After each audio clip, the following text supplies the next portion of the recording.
transmission. Weapons hot. Welcome to the foxhole. Hey everybody, welcome to the FUBAR podcast. I'm one of your hosts, Austin Chadwick. I'm Cody. I'm Zach. Alright, so today we're going to start out with gunsmithing. Our host, Cody, here is going to ask us a couple questions. We're going to answer them to the best of our abilities, and we're going to go from there. Okay, I just got a pretty good simple question. Both of you guys have been through the gunsmithing course. After you completed it, what is a topic that you felt should have been covered more or wasn't covered at all that you feel like was important? One that's really important to me, and some may say that this doesn't exactly pertain to gunsmithing. However, if you have a shop, this is extremely important. Lathe and mill maintenance. That is not something we went over much at all. Okay. The most they told us is how to oil everything up and check the levels, but The minor maintenance stuff. yeah, Basic maintenance. we had multiple things go wrong during the course. For example, the tool post. I guess the actual thing the tool post attaches to, I think it was called the saddle. No, it is crossbar? No, it's crossbar, isn't it? Yeah, I think so. When you loosen those, change your angles if you're setting up for threading. Okay. If that bolt shears and falls down into the crossbar, that's a pain. And it happened. Also, if your tailstock, if those screws get stripped, that sucks too. And that did happen. Or one thing they never talked about as well was if you have a problem where the machine is no longer, like the machine itself just is not cooperating in terms of, it's not as tight. You know what I'm saying? So the tolerances, Like when there's the play. tolerances are out. Yeah. What's something that would go out on the machine the quickest, you think? That would have to be replaced. I think the thing that broke the most was like the pneumatic systems on the mills. I don't know exactly how they broke, but they broke. wear A out lot of pretty them broke. fast. There was at one point in the program where there was only like one or two working pneumatic systems. And I came in the program after you, and they still had yet to fix them. Yeah, I don't know how long it takes to fix them, and I don't know who fixes them, but it takes forever. Must be an expensive part. It is. I'm sure. And then also specifically the Z-axis auto feed broke.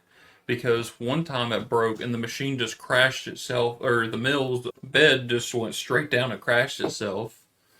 And then there was another time where it just didn't work. It would not turn on. And I remember Tom, the school's maintenance guy, came over and he had to he popped the actual physical handle off. And he just had it all taken apart. There's a ton of gears in there, and it's a different world to me. I didn't know what to do. I noticed that it had gears in it and stuff. So can a tooth break off of those pretty easy, you think? Could be. Usually not. They're pretty well put together. I will say that the machines that we had access to in the program were beat to absolute shit by the students. Yeah. Because most of the students just don't know what they're doing. Yeah. So I imagine that a smaller shop doesn't need to worry about that kind of stuff anywhere near as often. Okay. There was another point that I was going to ask. Oh, the safety behind it. What are some dangers that could happen working with machines? Death. Yeah, Death? I'm sure if Pure death? anyone Pure death. Like, How can you die? Tell me. so, reach over a running lathe, get your hand stuck in that chuck, and it will turn you into mist. How's that right? the lathes, even the mills, are strong enough that if you get wrapped up in it or caught in it, it will 100% shred you. Did they stress this in the class? Yes. Yeah, we've seen. Okay. I don't know if they still show them, but I remember they showed us a couple gore videos. Oh, really? Yeah. Okay, at least they Yeah, they do. say, hey, this can happen. Yeah. Don't do it. There's been some people that have got tore up pretty bad. I think the most infamous one that Len showed us, I think it was Len, was the one. I think this is in the Russia or something, where it's like one of the larger lathes, like where we were making our action wrenches on. Oh, yeah. Guy reaches over, instantly grab. I think it must have grabbed his shirt or something. I might roll it But further. yeah, it sucked him in with his shirt, and he just went around and around the chuck, just ripping him to. Yeah. Like I think it threw an arm off, and the Dude. rest just got turned into ground meat. Imagine being an EMT going to that call. Oh, dude, you did. That would be nasty. DOA. That would be nasty. 100% DOA. The worst part of it was one of his friends was there, just watched it happen. He couldn't do anything. Yeah. Just So so fast. Yeah. Oh, dude. The speed at which a machine can eat you or tear something up is so fast. But there's a lot of safety stuff and whatnot in the machines to keep that from happening. And just, again, it falls just like respect of a firearm. You respect the machine, it's not going to get you. It's when you get complacent with one of those machines that you're going to get got. Okay.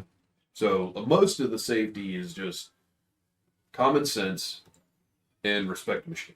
Because the machine is ripping metal.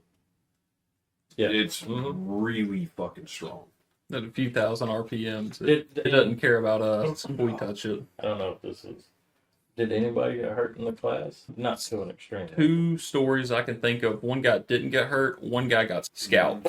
Like, hair just gone. Roadie. Len had worn this guy. If you have long hair, tie it up, put it away Yeah. from the mill or the chuck. It grabbed his hair because he didn't put it up like he was told, and Len ran out after he heard a something like that. Sound he made, and it was the guy with his scalp ripped off, wrapped around the machine. Oh, that's gross. Man. Yeah, That's and gnarly. the other one was a guy in the flex class, did not tighten his chuck to the machine at all. Like, he just shoved the pins in the holes, didn't lock them, turns the machine on at 1500 RPM. Chuck did it. Not at first is the crazy thing. It didn't fling it off at first. It wiggled loose, and the guy goes to grab it. Oh He my God. had one hand like this, about to grab it, and the guy behind him like grabs him by the collar and just yanks him back, and then the chuck goes free and just runs down the middle of the hall, I guess you could say, and slams into a wall. At least our audience listeners now know that not only working single-handedly with firearms in your hand is dangerous, but also dealing with the machines are extremely dangerous. Yep.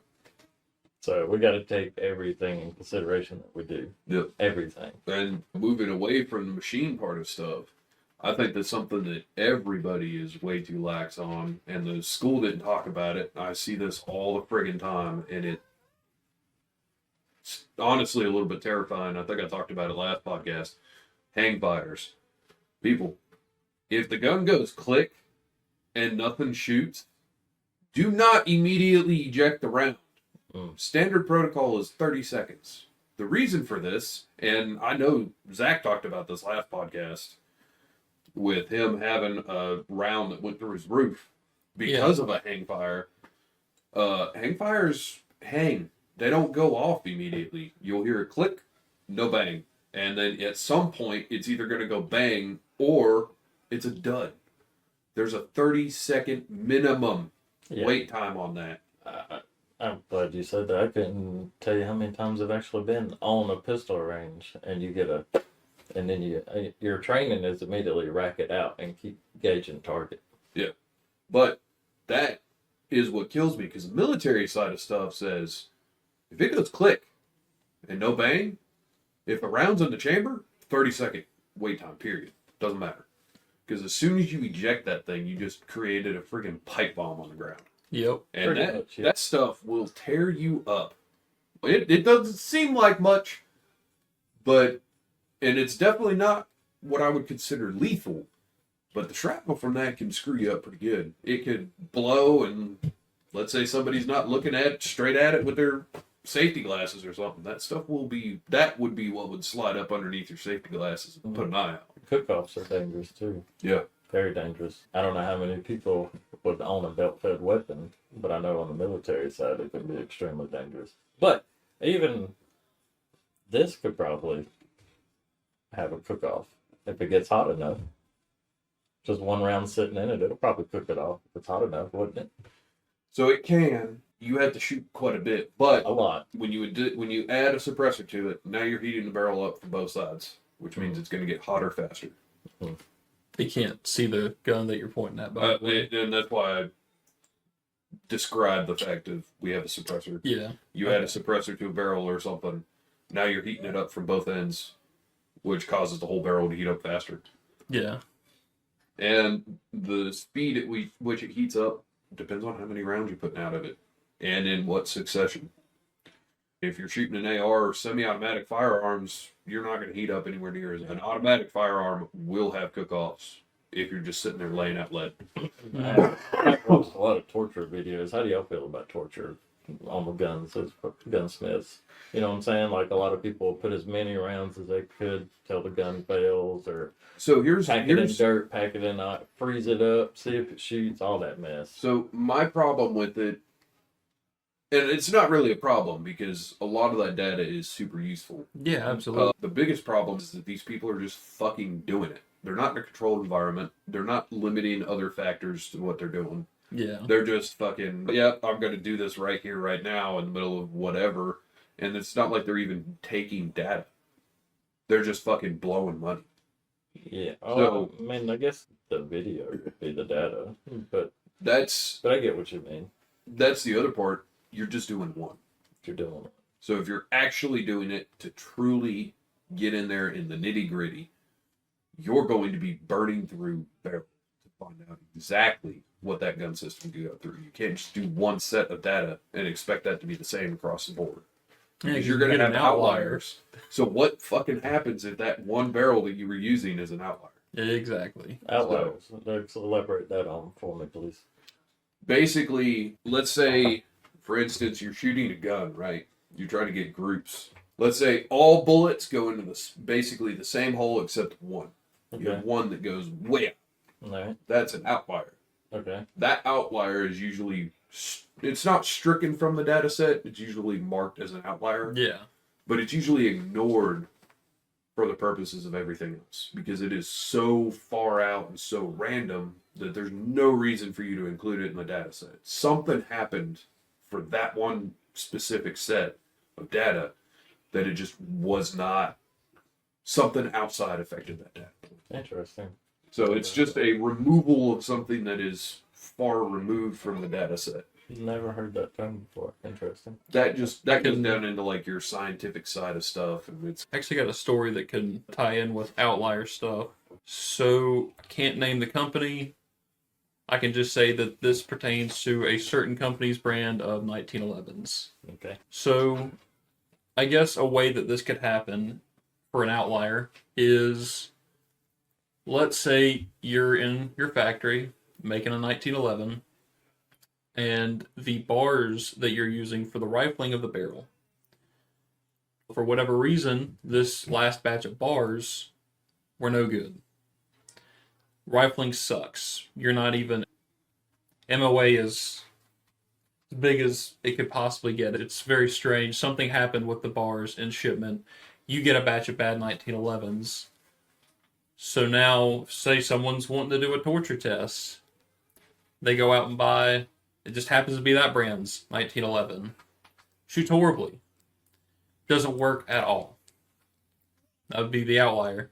Because they're not normally bad. It just so happened that the equipment used to make that set was terrible. And no one caught it until they were in the middle of making all of them.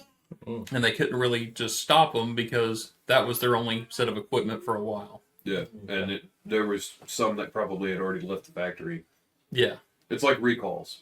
Okay. Gotcha. It's not uncommon for that stuff to happen. My God, you get a barrel. Every barrel is different. You just may be unlucky and got a bad barrel. Barrels are DOA all the time. Even slides. I didn't really understand that until we messed with my 1911. I didn't know that.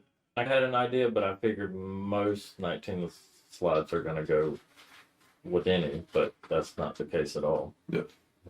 Some of them have to be cut. And there's a lot of data points that people that are doing torture tests just aren't taking into account.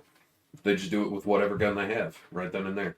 An AR platform that you go out and torture test does not mean that is the inclusive data set for all AR platforms. Yeah. Because you've held my FBR. You know how much effort and money I put into that to make sure that parts are better. And you've touched my BCG, my nickel boron BCG, and you really like it because it's slick without oil. Okay.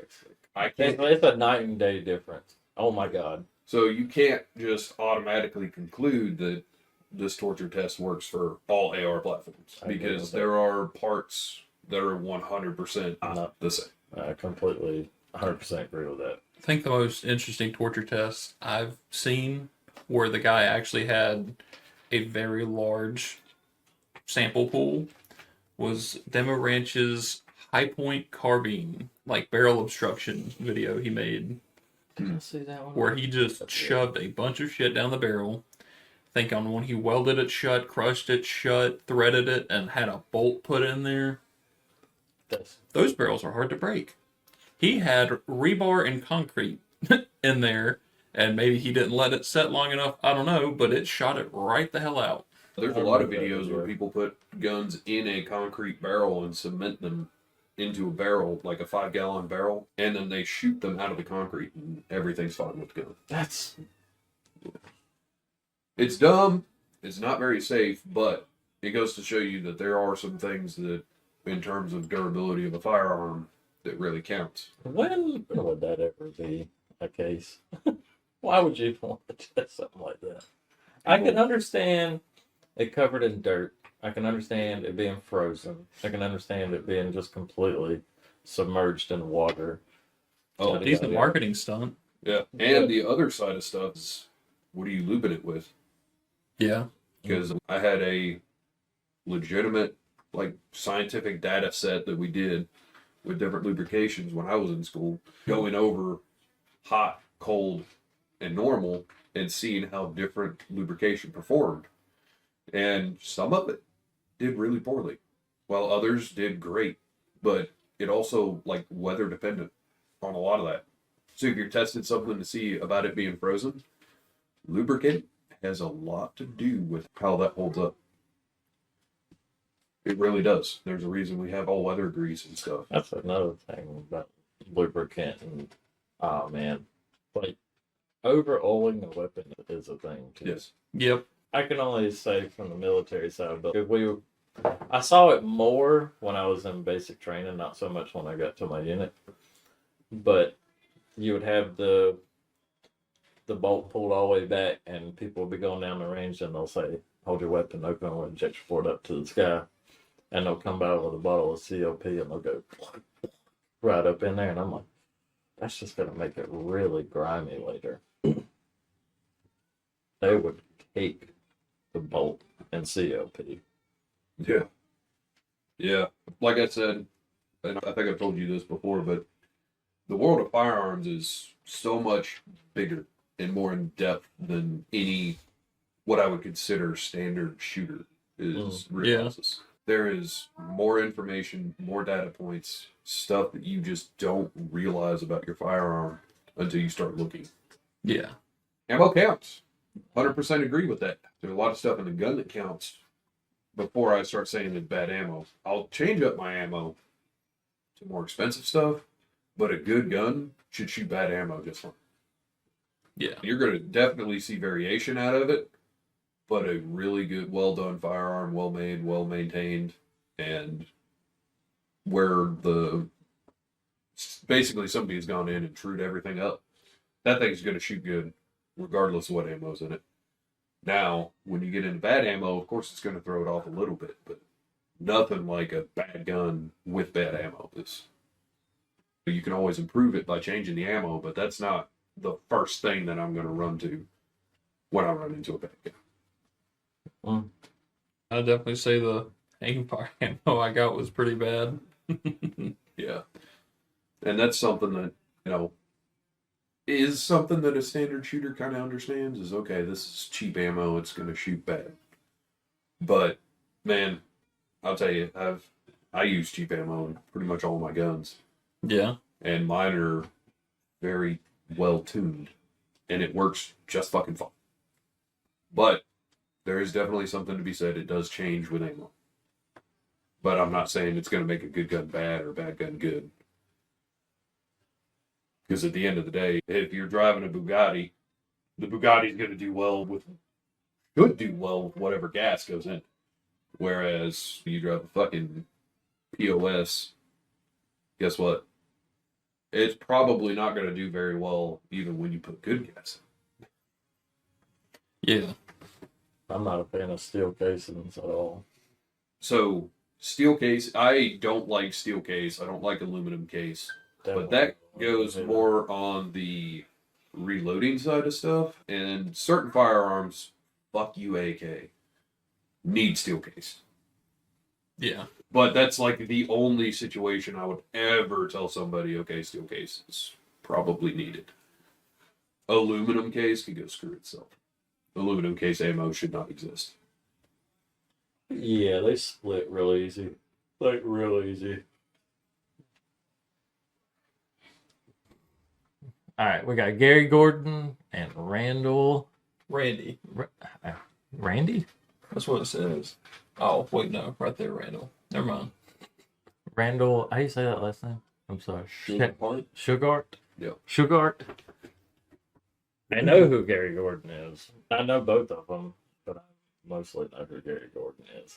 That's the sniper that wanted to break out of that Black Hawk to provide security until the rescue team could arrive to the Black Hawk. So it's actually both of them. That's It's both the of whole them. team that went to do that. I just know his name. Everybody would be familiar with this from, let's say, the movie Black Hawk Down.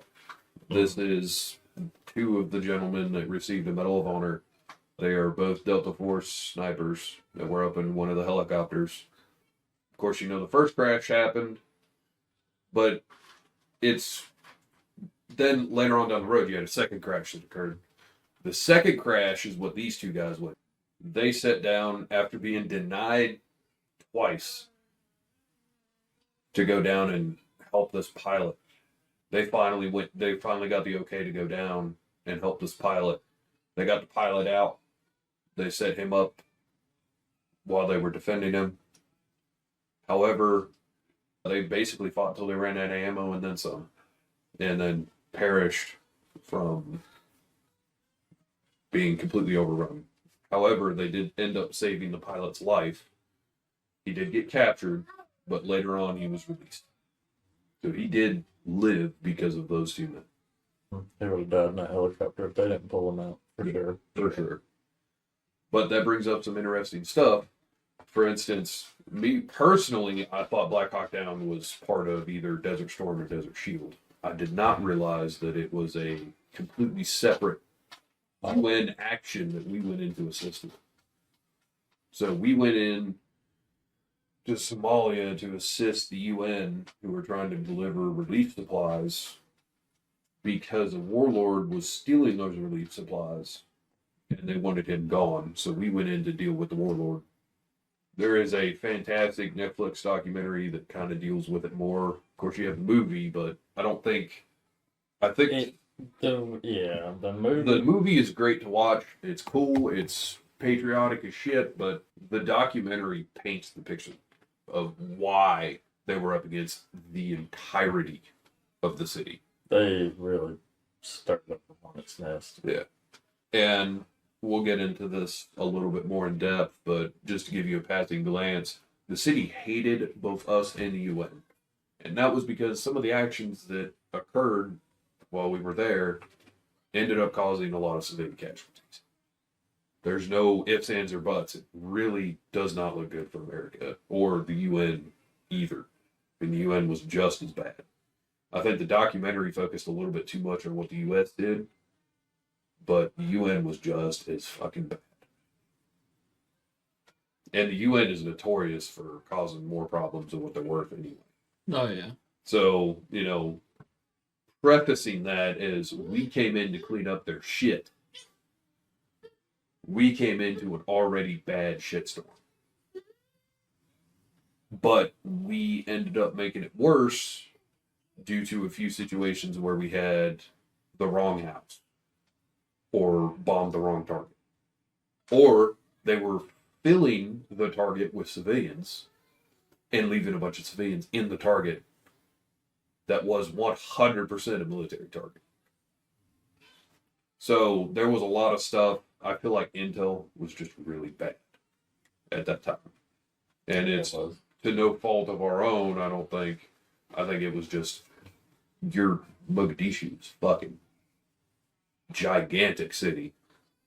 people everywhere.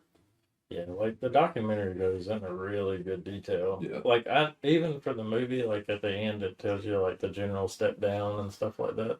I got why he stepped down, but I really didn't get it. But when that documentary came out and seeing how much fuckery actually happened in there, I was like, oh, okay, that's why he stepped down. Lots of civilian casualties. It was just a whole FUBAR fucked up situation. Yeah, it really was. The documentary even shows the opposite side, where they actually went to Mogadishu and got people that made it through that day. One of the families was being held with one of the Delta operators and a couple of Rangers in a house during hours of firefighting exchanges. Then they just had a baby girl. Yeah, and they just had a baby girl. Yeah, like just came out like a couple hours before they stormed in the door. If that. Yeah. And it was just the situation that happened was they had to get off of the street, and that was just the house that they picked. They ended up naming that little girl Amina Ranger. Amina Ranger. Because of the Rangers being in there while she was there. Cool name. Yeah, and the lady, the mother was like saying they were afraid the whole time. They didn't know if they were there to harm them or whatever. And then the one Delta operator that was in there turned and looked at her and says, I'm sorry. I'm sorry. So here's where it's interesting.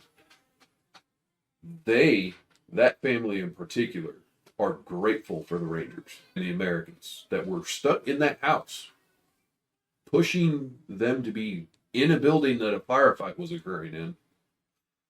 They were grateful that they were there and that they held with what they did, because otherwise, if that building got stormed, they would have killed the family too. Like, the fucking Somalians would have killed that family too. But there's always two sides to the coin. As many civilians as got killed, and as bad as that documentary tries to make the U.S. look, motherfuckers were killing themselves in droves. Oh yeah. So, and that's something that I always find hilarious. History is written by the victor, blah blah blah. But when people it would literally be like if the U.S.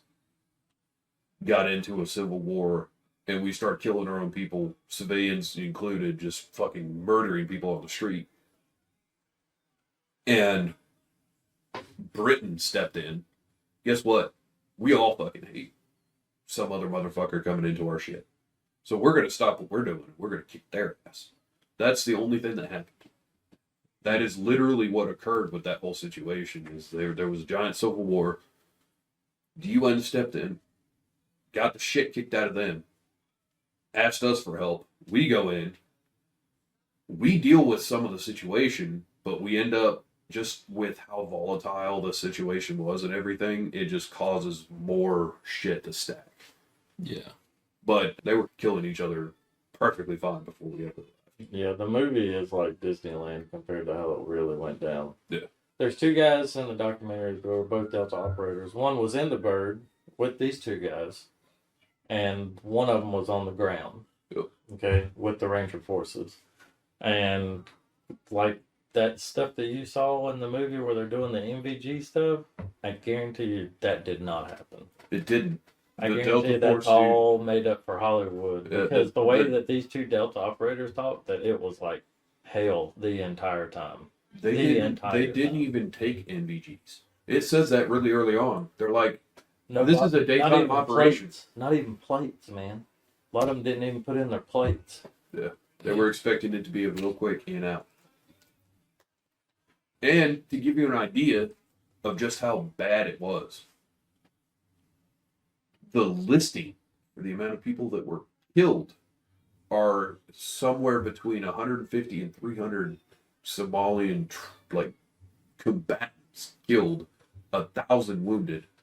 That probably doesn't include like the overall civilian side of stuff. But let me tell you, during that situation, if you listen to the guys on the ground, every motherfucker was a combatant. I had, when they were like, oh, the women were going, oh, they're over here, they're over here. Guess what? In that situation, that's a combatant to me. Fair enough. one of the guys was like, yeah, originally I wasn't targeting the women that were doing that. The civilians were not doing that. It was very off the wall, didn't have anything to do with us.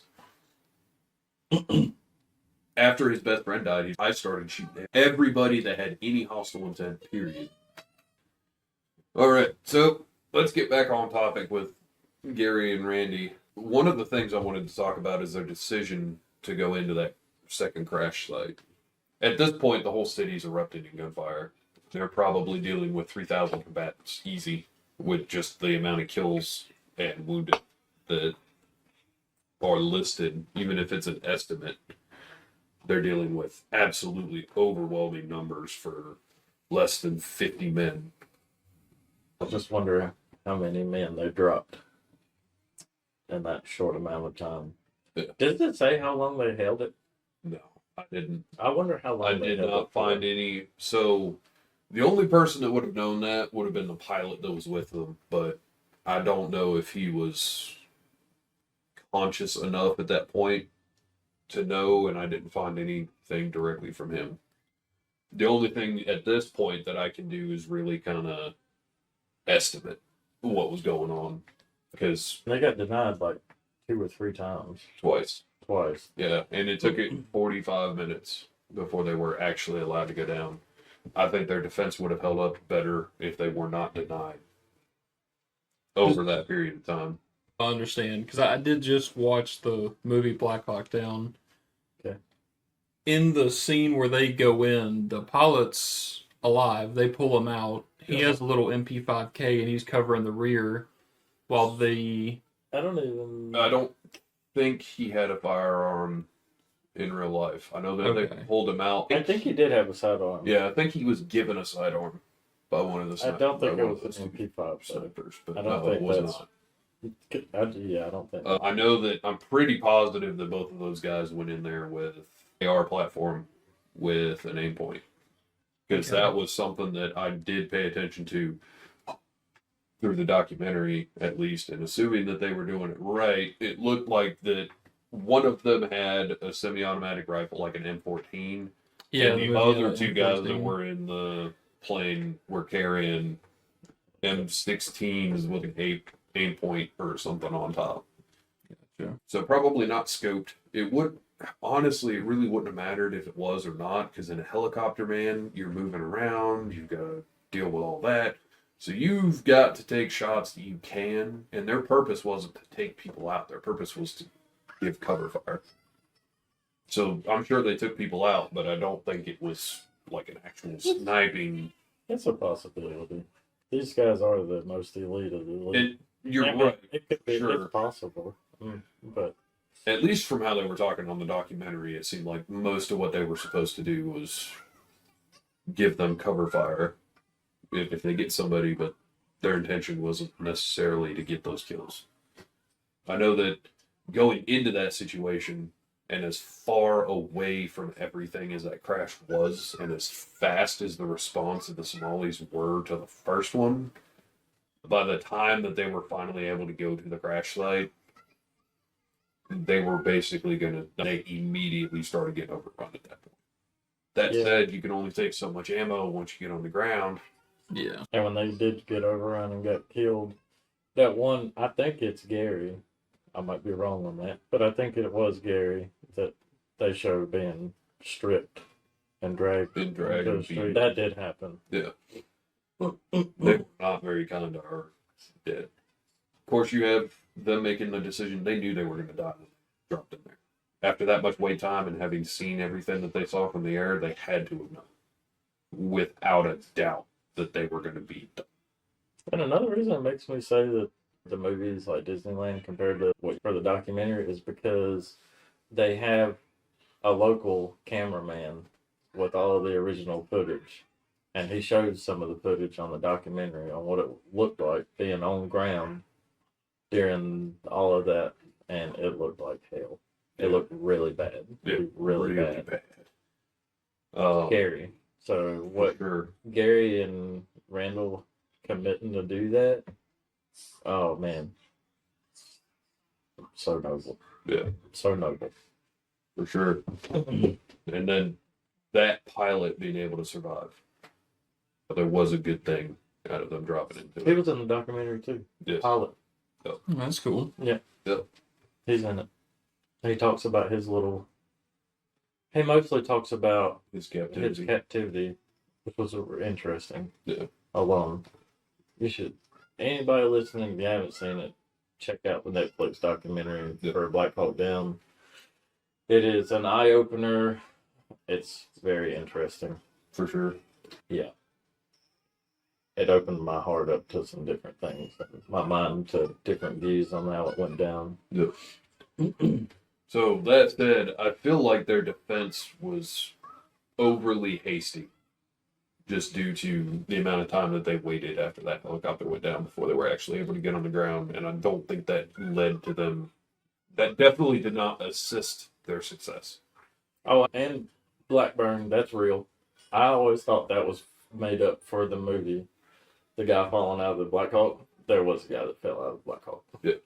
And his name was Blackburn. Yep.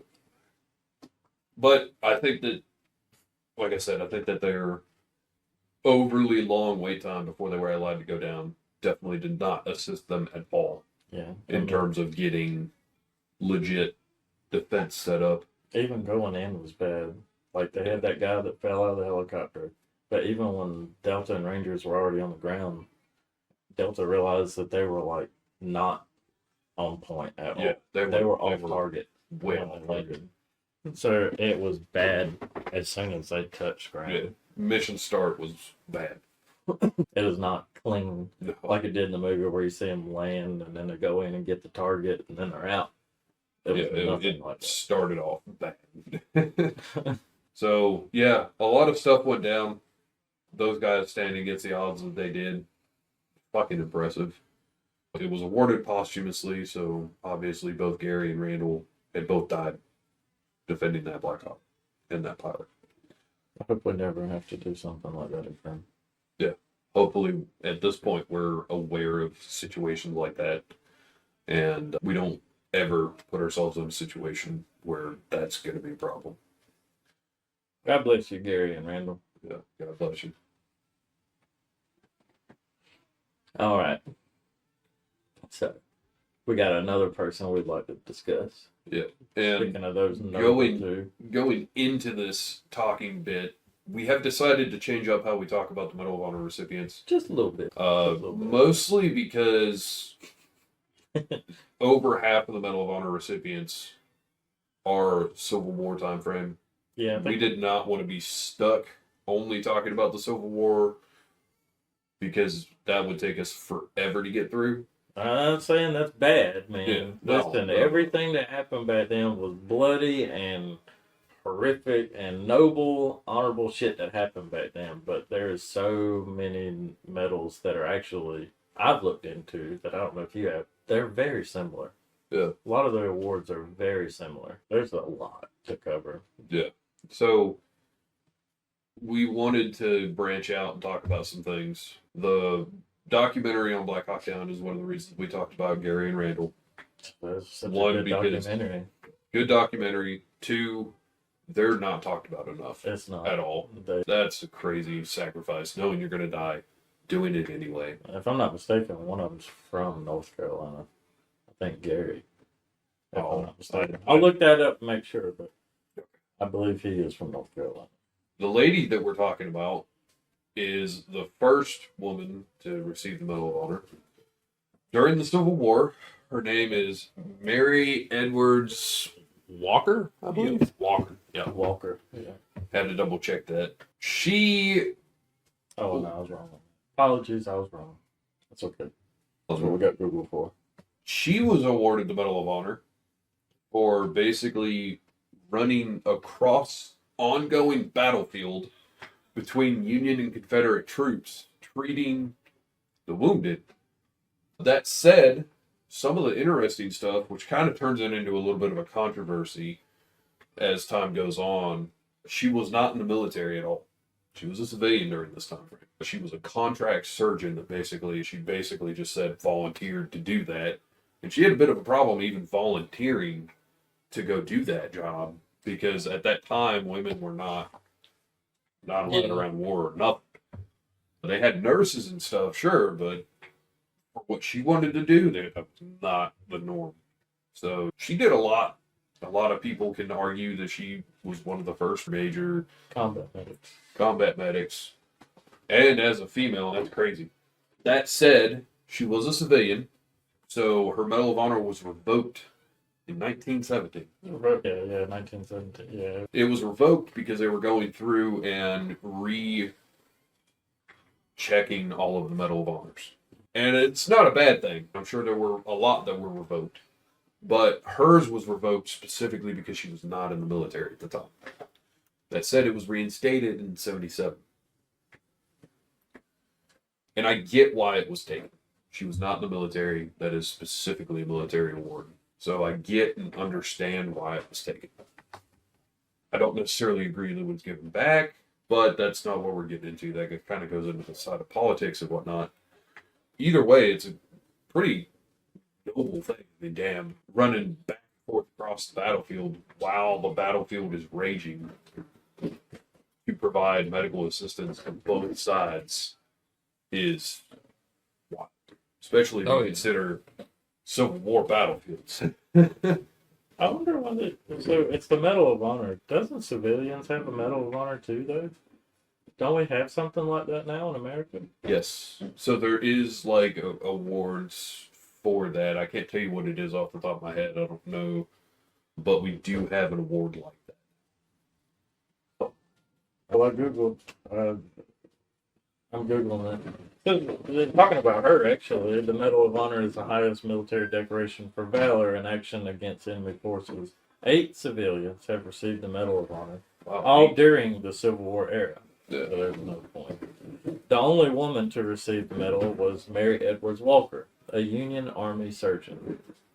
The Army reinstated the Medal of Honor to 6 civilians who served alongside U.S. troops. These civilians were Amos Chapman, Williams Cody, William Dixon, James Dozer, Mary Walker, and William Woodall. Okay, so 2 of them were revoked. So, pretty cool. I didn't know that there was 8 civilians. Yeah, and all of the civilian awards were during the Civil War. Regardless, man, a female civilian alone wanting to become, not even become, just do a job of a combat medic with your own free will, your own courage, gives them everything they need, every recognition they deserve. Yeah, for sure. Especially during that time frame, that's crazy that she was able to get that award. I hope they have a nice memorial or something set up for her somewhere, wherever she lays. Being the first female to receive a Medal of Honor, that's a very awesome thing. Yeah, I hope so too. I'm sure that they do. We could probably find it, but I'm sure they do. But yeah, I thought she would be fun to bring up, and a good one, a really good one for sure. First female medic to receive a Medal of Honor. That's pretty dope. Yeah, absolutely. Let's see what else we got here. So now it just goes into whatever we want to talk about. Hit the pause for a minute. How long? What's our run? All right. Now that we're in the random part of our podcast, welcome to the chaos. All right. What's a good topic? The bulge. Alrighty. You were before we fired up, you were explaining to me that you had a barrel that had a bulge in it. Explain how this bulge happened. I'm very interested. So, a buddy of mine brought a gun to me that he had bought. It was a Weatherby Vanguard, older one. The barrel was bulged on it towards the end, and the whole reason he bought this thing was like, I think he got it for $275 or something like that, because barrel's bulged. This is just a hunting rifle, right? Yeah. Typical bolt hunting rifle. Got a good deal, though. There was a nice loophole on there. It was like a $350 scope. Okay. So, got his money out of it just for that scope alone. Yeah. But the original owner, and this is what he thinks happened, left cleaning patches in the end of the barrel. It loads up to go shoots from groups. Goes terrible. Not terrible groupings. Comes home, and he finds that the end of the barrel is bulged. So, did he notice was it packed in there, in the barrel? Yeah, I would assume what he had done is he's putting in a couple cleaning patches, just shoving them through like normal, with a cleaning rod or whatever. and he just doesn't even think to knock them all the way through. Did he know that they were in there? No. Not, and so that was his guess after why it was bulged. Mm. Yeah, I would assume, like, in general practice, if you get a random barrel bulge and you don't know what the hell you did, one, cleaning patches is usually about right. The military got super pissy about that. Vietnam was really bad for it. Just my whole life. People would do a cleaning patch down the barrel and it'd get stuck or something. And the most AR guys, especially in the military, are cleaning from the barrel end Damn. back. And you and me both know you're not supposed to do that. Yeah. They did that, and it gets stuck sometimes. Even So what they would do is they would stick a live round in there and shoot the cleaning patch and the rod out of the gun. Mm. even while I was in the military, I might have mentioned this to you before. If I did, I'm sorry, but I'm gonna mention it again. But when we'd come off the range, I hated that we did this. I hope they stopped doing this. But you would break down the AR, have it where it's sitting on that one pin. So it's broke down halfway, right? And you set it on your shoulder. And you go up to the drill sergeant when you're coming off range. And the barrel's facing directly at him. And you say, no brass, no ammo, drill sergeant. And he'll take a rod and slam it through that way. Never agreed with that at all. I don't know how y'all would feel about it as gunsmiths, but to me that sounds like a no-go. No, not safe. No-go. Not safe. And like I was mentioning with the when I took the state course with shotguns and pistols, when we did the shotgun course, one of the ways they wanted you to check to make sure it was clear was put it down on the ground and look right over the barrel. Not directly over the barrel, they say, but just like that. And I was like, even back then, I was like, that is the dumbest shit I've ever heard. All you I'm need to not do doing that. is just lock the bolt back, have a pen light or something, and just shine it to the chamber. That is, yeah. Even that, just point towards the sun so the Yeah. sun's pointing into the chamber. Even at night, man, like, you got plenty of lights. Use the lights you have. Yeah. Or guess what? Finger. Yep. Finger the motherfucker. Yeah, fingering's good. There is many look, ways. Obviously, that means that there's a bunch of people that don't know how to finger for shit. There is many ways to check if a firearm is safe. Not looking down the fucking barrel. So stupid. Do not look down the fucking barrel, people. Please. So stupid. I almost failed that course because I got in an argument with the instructor like that. But he was agreeing with me, though. I know it's stupid, but that's how we got to do it, by policy. That policy needs to fucking go right out the window. Yeah. Sure. So, barrel bulges. Yeah, back on Interesting barrel shit. bulges. Yeah. Yeah. They can be really dangerous. Usually, at least for me, I find that the most common tends to be people leaving shit in the barrels and then causing it themselves. But Or squibs. squibs is where I was going with this. Yeah. Can be way more dangerous because that will blow the side of the barrel out or cause it to split. That's what I was about to say. Can't that make a barrel split? Oh, absolutely. Absolutely. Like And- a Those are banana definitely- peel or something? Those are more dangerous, in my opinion, than a patch being down the barrel. A little bulge, like what you showed us, I'm not overly concerned about. And that sucks. You ruined the barrel, but it's not what I would consider catastrophic. I've seen a couple catastrophics when I've been to one of my friend's shops. He actually keeps all of the blown up barrels.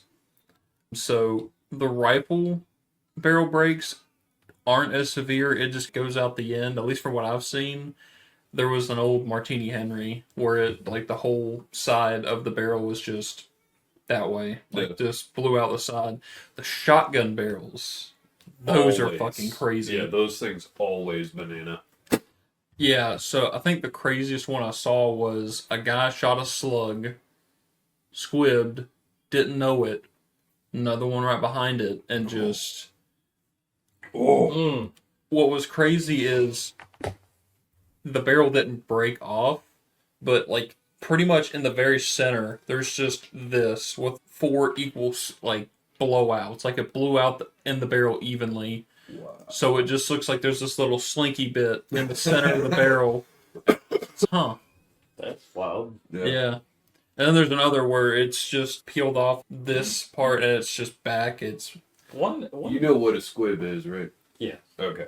All right. One thing that I found interesting, it's an old video, y'all might have seen it before, but a guy keeps he's shooting AR, it doesn't want to fire, it doesn't fire again, he takes the magazine out, he keeps slapping the shit out the damn magazine, and then he goes to shoot the third time, and the whole magazine just blows out. I've seen that. Yeah, Explain how that happens. That's a catastrophic failure. How would that play out? So I've never seen that happen in person. I've never seen that only on video. I didn't think that was something that could ever happen. that is one of the major safety features of a lot of magazine-fed firearms, where their safeties, when you have a catastrophic failure like that, blows out the bottom and not towards. Yeah, it's like almost like a gas vent. So trying to come straight back through the stock into you, it vents it into the mag well, and then And just blows it all out? the mag and Okay. everything out with it. That makes sense. That's wild, though.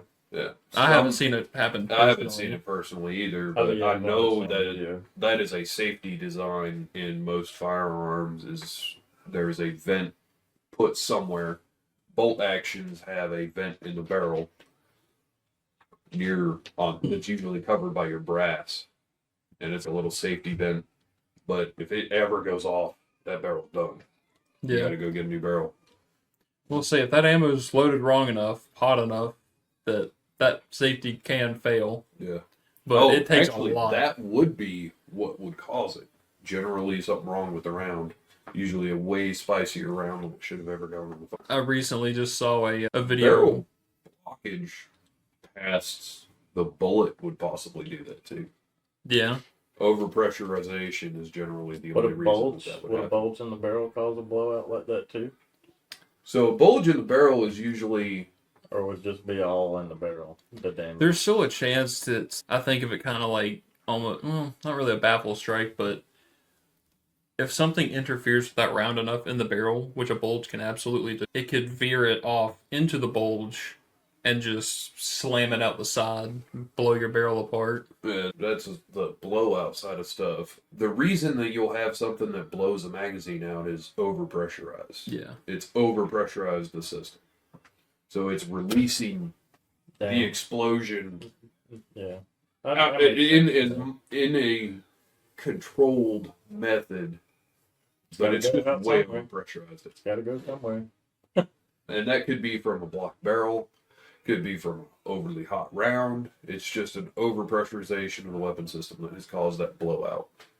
That said, generally a barrel bulge is going to mess the whole firearm up, but it could cause something like that. But I think the bulge is, hey, you had something in the barrel, it's already bulged the barrel. You really shouldn't be shooting with a bulged barrel, because that thing could then turn into a blowout barrel. Yeah. Yeah, you're holding a bomb in your hand pretty much. I'm sure it could throw some So shrapnel it's back at you. not as deadly as what people think. There's handbook. If any of our readers don't know anything about it, recommend going and checking it out. If I think you might know about it. Heard of it, I have not read it. Okay. Thatcher's Handbook is a gentleman, a gunsmith that worked in Springfield during, I believe, World War II time frame. And it's like his gunsmithing book Yeah. that he wrote. He talks about catastrophic malfunctions. And he does a really good job about what catastrophic malfunctions are generally not dangerous to the user. He's like, wear safety glasses. Because guess what? You wear safety glasses, you've now decreased the amount of damage that a catastrophic break in a firearm is going to cause drastically. Your eyeballs are like always the thing that's going to get messed up. But otherwise, you'll come out with some scrapes, some bruises, some shrapnel, you'll be fine. He talks about hundreds upon hundreds of catastrophic failures that he deals with. And that's actually where he gets and talks specifically about people shooting stuff out their gun. Like the cleaning rods and shit out of their gun. Gotcha. That is a major problem. People need to stop doing that. But the catastrophic blowouts that he shows are fucking bad. Fucking where one of the Springfields action has blown up and split. Oh, wow. So he shows like bad stuff, and the worst injury that he ever saw. And mind you, he was on the team that were specifically working to cause those in all of their firearms. The worst one that he ever saw happen was a bolt literally came back, nailed somebody right in the middle of their forehead. Jesus. And he said that it did cause a problem, but he was fine. Ouch.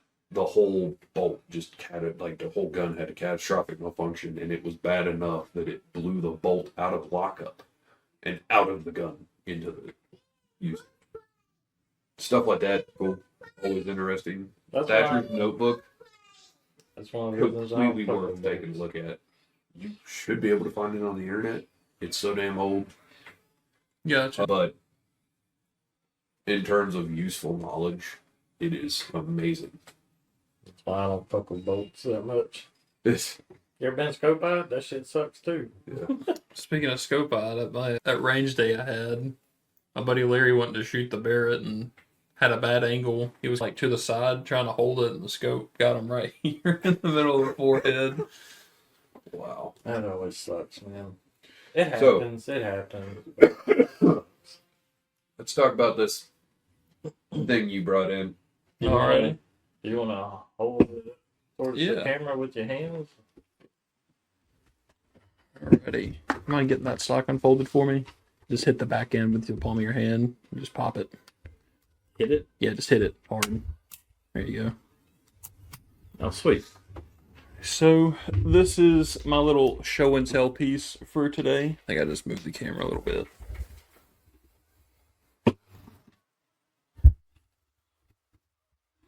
There you go. This is my Uzi. You want me to? Yeah, it'll be easier if you do it. My Uzi Model A. Semi, right? Yeah, it's semi, fortunately. And that is a Q erector, non-nil suppressor. This is a gun that I form one, and I did shop the barrel and thread it for said suppressor. So it is double tax stamp. She's a double stamp. I love this thing a lot. This thing is very fun to shoot. Uzis are great. And which specific one did you say this was? Model A? It says it on the side of the receiver facing you, I think. This one says SA. Oh, might be the other side. Model B. Or is sorry, what it Model says on B. this. That's right. I get that mixed up. If I remember right, the dust cover and charging handle is the identifiers between the Model A and B. Oh, really? Yeah, the charging handle here is definitely the reason, because it used to just have the little indenture that you would stick your finger in and rip back. Yeah. This one comes with an actual handle on it for you to grab. I don't know if you knew that. I always thought they all had the handles on them. So earlier models had a little indenture that would run around here, and you just stick your finger in and rip it back. I didn't know it was like that originally. Yeah, like a little button kind of deal. It's not a button, but a groove that you stick I your thought finger they in. all. I thought they all had a like that, like a finger grip. No, the later models did. The Model B and beyond definitely do. It's a beautiful piece. They Thank also you. have the newer ones, depending on what you get into, have charging handles here now. I Oh, think wow, the okay. Uzi Micro has the one on the side as well. Is this ones that you would shoot the most out of your collection? You would say. It is, yeah, it's like, in terms of, I guess, like PCCs, this is my go-to. Yeah, I lost one of the spacers for that. Okay. So here's an annoying thing about Q, is their suppressors are not to the I guess, SAMI spec. There's a SAMI spec now for a thread length on your barrel. The Q erector is like over 100 thou short. So I had to put spacers on there, not thinking about, and that's specifically for the direct thread mount that's on there. I don't know about the Nielsen device, how long the threads are on that. But yeah, a little bit annoying, but put some spacers in there and it seats just fine. It's no big deal. The worst part about working on this gun is how hard that barrel is to thread. So, not only is it, after you chop it, very short and hard to hold in a lathe, pretty sure I had it in the 6-jaw chuck, if I remember right. Or it was like that one weird one that's 6 jaws and like an extra piece on it. But yeah, that thing took me a while to thread because I had to go in, it was bigger like a half thou at a time, the entire time. Right. Yeah, very hard Make you barrel. nervous. At first, yeah, but once I was like 2 hours into it, I just didn't give a shit. And I was like still going a half, and I was like, I'm just going to be here the rest of the fucking day doing this. It worked. It worked. It was worth it. It was absolutely worth it. Is it a pain in the ass? Yes. If someone asked me to do it for them, yes, but you're going to pay for it. Oh, yeah.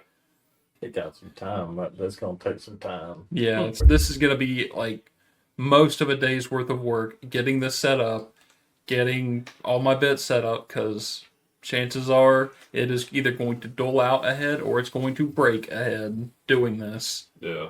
So, yeah, you're going to pay if I have to do this again. Absolutely worth it, though. It is great. Yeah. I love it. Like I said, that's the only second one I've seen in person. I like it. The first one I saw had no stock. It wasn't canned, of course. It was just... Another really interesting thing about it is, do you know how these barrels come off?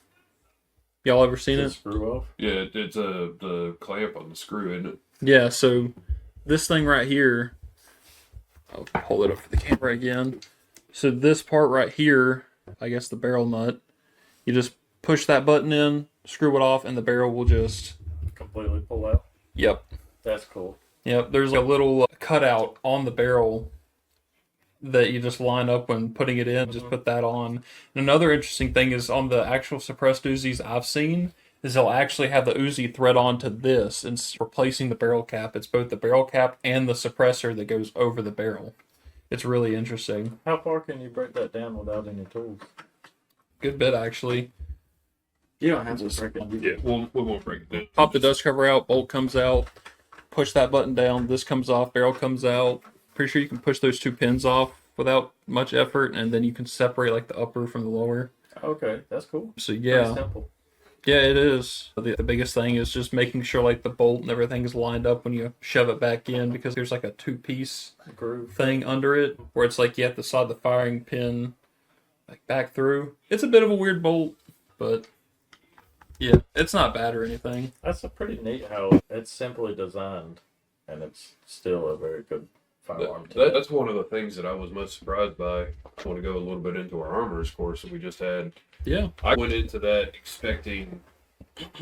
We had an armorers course on Tavor this last week, both the SAR and the X95, and I was really hesitant on bullpups in general, but going through the course and whatnot and finding out about all the stuff that they did with the barrel and whatnot, they've got everything coming in from IWI.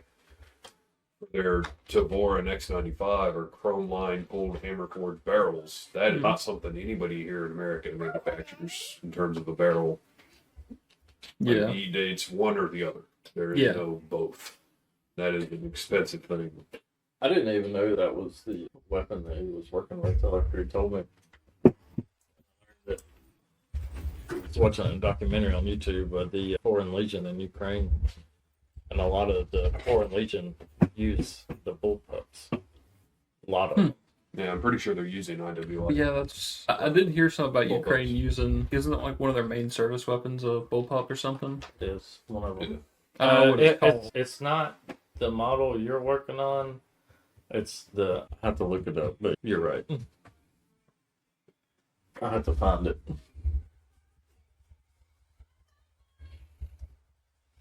The XM25. That's a grenade launcher. I thought it looked a little bit similar. I think it is a Tavor, to be entirely honest. I might be a little bit off on that, but I'm pretty sure it is a Tavor. Let's see. It's the Maui Vulcan. Okay, alright.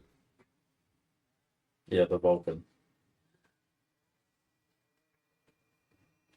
But yeah, to say the least, I was really hesitant on bullpups in general, and I got to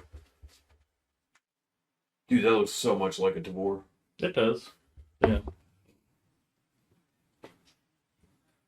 But I was really super hesitant on it, and we started out with the SAR, and I did not like that at all. Didn't like the feel, didn't like the look, just didn't feel right. And then the next day, we got handed the X95, and I picked that thing up, and I'm like, oh yeah. I like the way the X95 works. I wanted like an X95, but for the 9mm conversion stuff, I think the 9mm converted SAR is just perfect for me. Yeah. Because, and it's really just about the mag release, I think, because just having the mag release at the back end with just a button that I can just grab and pull out. Nothing's wrong with the AR stuff, but I like being able to grab just like that, where I can just put my thumb on the mag release of an Uzi and just grab. I like grabbing. I like the sub attachment piece they made for Glock. What's that thing called again? I know you know what I'm talking about. It's just a sub about this length, and you pop the Glock in it, and it turns into a sub. Oh, like a carbine chassis thing. They've been making different models here lately, but they look great, and I want to get my hands on one. You know can what I'm talking about? 3D print those now, can't you? Huh? Can you like 3D print some of those? Theoretically, yeah, because Probably. they're like a grip extension or something like that. I think they look pretty neat. Yeah, I think they're cool. I've I only still don't know seen. what the legalities are on that. I know they're not like banned or anything. They're just No, they're not it's banned. weird because it turns it into A modern Mac, almost. Somewhat, yeah. I see people with stocks, or I guess they're braces. I don't really know, but I think the one I see the most is like the SIG ones. So yeah, And if I'm not mistaken, I think like some, it might just be one out there, but I think a police agency is actually using some of them. I wouldn't I don't put it know. past them. I don't wouldn't know. doubt it. Dude, our law enforcement tries so hard to be tacked up like military. It's unreal. no. I don't even. I know one in particular that carries MP5 SDs in the back of the truck. In the back of the I truck. wish I had that. I don't know, man. I kind of have a pet peeve if law enforcement is wearing camis or multiple our that SRT. are actually like in service. Yeah, our SRT team Yeah, here in our county uses Marine Corps MARPAD. yeah, and even in the prisons, like the PERT team and stuff like that, they'll be wearing digital camo and stuff. I'm like, why? You're going inside of a building. Just give them black uniforms. Yeah. It's because they want to look cool. That's all. For it me, boils I down to. don't agree with that, but it is what it is. Yeah, they're gonna do what they want to do regardless. Yeah. Yeah, but our law enforcement tries so hard to be like right under the military. I feel like not a bad thing, but some stuff I feel like they should leave with the military. Yeah. I think that there's just, to a degree, I understand the county SRT team using some camouflage. I just feel like there's better camouflage out there for them. Use their own camo. Don't use the camo that's already in the service being used right now. Yeah, like M80. Nothing. I guess it's 81. M81. The olive gray ones. The old school Oh, the M81. woodland ones? Woodlands. Okay. That's perfect. Yeah, There's no reason. They're not in service anymore. It's use those. not in service. Nothing wrong with it.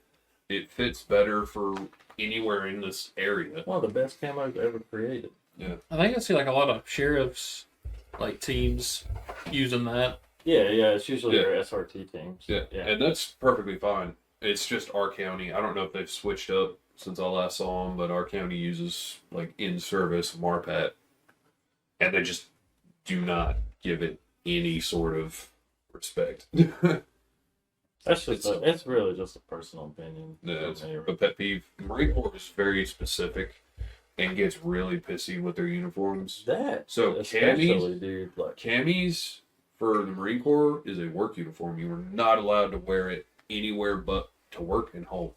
And if you absolutely need to get gas, that's it. You are expected to be changed out of that before you go anywhere else. yeah, by the end of the workday. So you The cannot army, go. the army's a little lenient on that. Oh, A they're little bit more lenient really than the Marine lenient. Corps is, but the point he's making is a good point because a lot of them wear digital, and I know for a damn fact, some Marines out there are probably like, I why the fuck are you? I wearing that used thing?" to be really nasty when it comes to that stuff. I've laxed up a lot because come October this year, I'll be out for 10 years. It's just trashy when you don't wear it. And that's what bothers me, is that it's trashy.